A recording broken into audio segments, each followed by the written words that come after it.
নমস্কার বন্ধুরা, বাঙালির রান্নায় আপনাদের সকলকে জানাই স্বাগত। তো আজকে আপনাদেরকে আমি বানিয়ে দেখাবো পাকা কাঁঠালের বড়া। তো তার জন্য দেখুন, এইখানে আমি কিছুটা পরিমাণ পাকা কাঁঠাল নিয়ে নিয়েছি, হাফ বাটি চিনি নিয়েছি, এক বাটি চালের গুঁড়ো নিয়েছি, আর হাফ বাটি মতো সুজি নিয়ে নিয়েছি। এবার আমি কাঁঠালের থেকে বীজটা ছাড়িয়ে নেব। আমি কাঁঠালের ভিতর থেকে বীজটাকে আলাদা করে নিয়েছি। এই যে এটাকে এবার একটু মিক্সিতে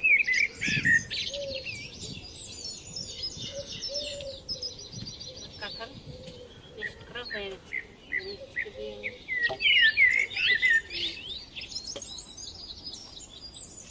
কাঁঠালের ভিতরে সমস্ত উপকরণ দিয়ে নিই। প্রথমে দিয়ে দিচ্ছি চালের গুঁড়ো, তারপরে দিয়ে দিচ্ছি সুজি। কাঁঠালটা মিষ্টি তো, তার জন্য অল্প পরিমাণ চিনি নিলাম। কাঁঠাল দিচ্ছি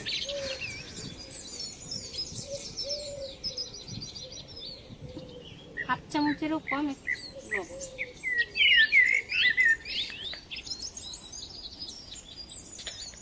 সবশেষে দিয়ে দেবো হাফ চামচ বেকিং পাউডার।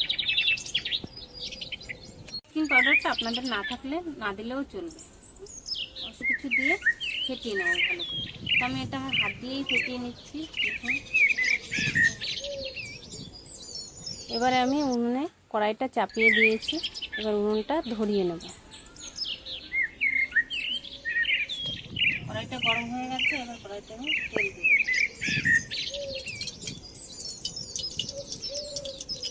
তেল আমার গরম হয়ে গেছে। এবার একে একে বড়াগুলো দিয়ে দিয়েছি।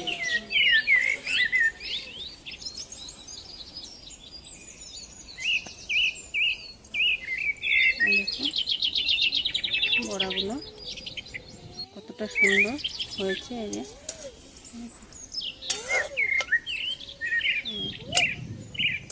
করে নামিয়ে নেব। এবার আমি বড়াগুলো হয়ে গেছে, এরকম কত সুন্দর হয়েছে। এবার আমি নামিয়ে নেব।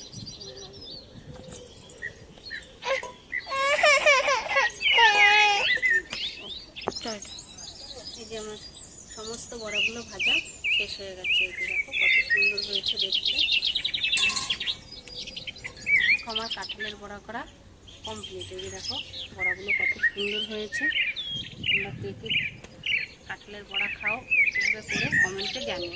এটা খেতে অনেক সফট হয়েছে এবং নরম হয়েছে। আপনারা এরকমভাবে কে কে খেতে ভালোবাসেন কমেন্টে জানিয়ে দেবেন। দেখো আমার ছেলে খাচ্ছে, বলছে খুব সুন্দর হয়েছে।